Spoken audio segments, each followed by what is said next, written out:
Now, now the definition of the word brunette has been changed from originally a person who had a dark complexion or dark skin tone, or having a brownish tone to the skin and hair. Now, this French word originally was applied to women that had a dark brown or dark chocolate brown skin, not women who have brown hair and in light orange skin, like we've been told over and over again.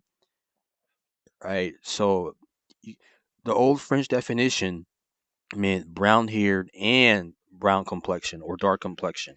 Okay, dark and brown are basically the synonymous. It's the same thing. Right? Saying dark is the same as saying brown. Right? Brownish, brown hair, dark complexion. Diminutive of brun, brown.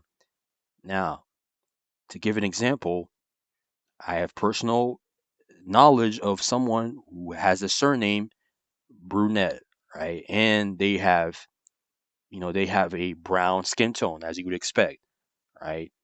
Because they are an actual brunette, right? A black person with brown skin. Yes, historically, or sorry, a just a brown person with chocolate brown skin, right? The brunette can also be a surname for light brown skinned people as well. But I'm just saying, in my case, it was somebody with a chocolate brown skin. Yes, historically, the word brunette was applied to a person's complexion and skin tone as well as their hair.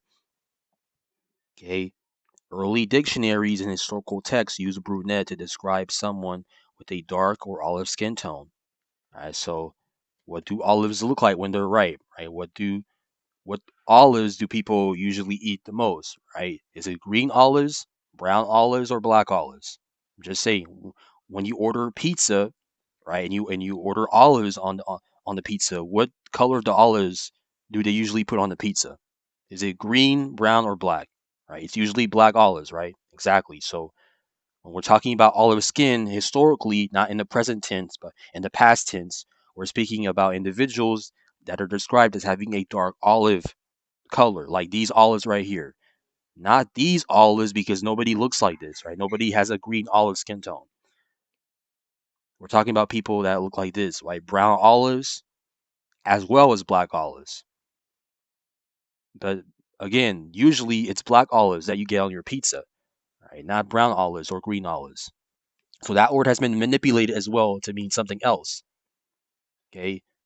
So the word all brunette was originally not just used to describe the hair color, but also the skin color as well.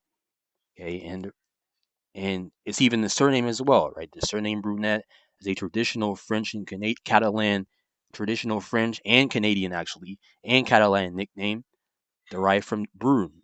So you have Catalonians with the same surname, right? In Spanish, it would be Bruneta, right?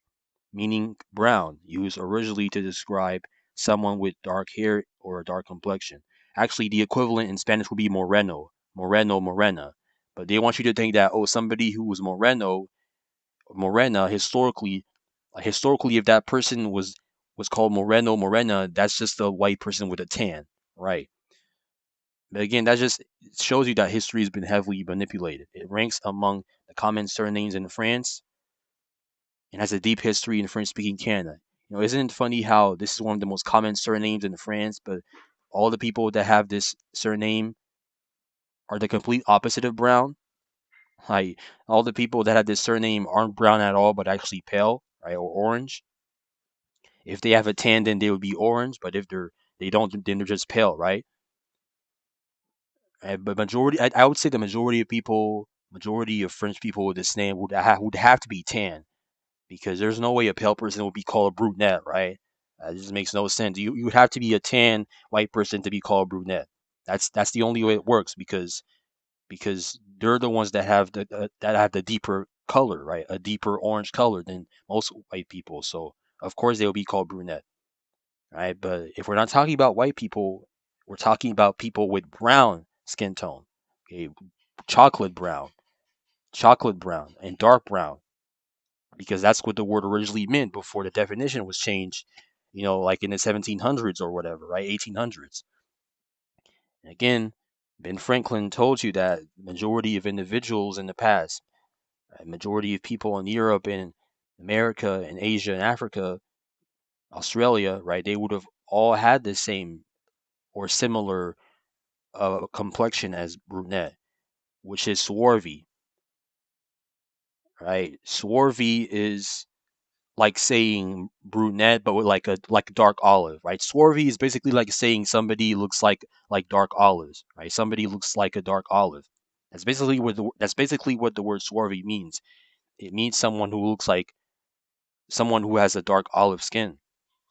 Likewise, for tawny, it just means someone who has like a dark brown color, like a leather, right? Like the couch leather that you own, right? It's the same thing, or the brown carpet, right? That's leather. So tawny, swarthy, brunette, olive, these are different words for the same thing, for the same color. Okay.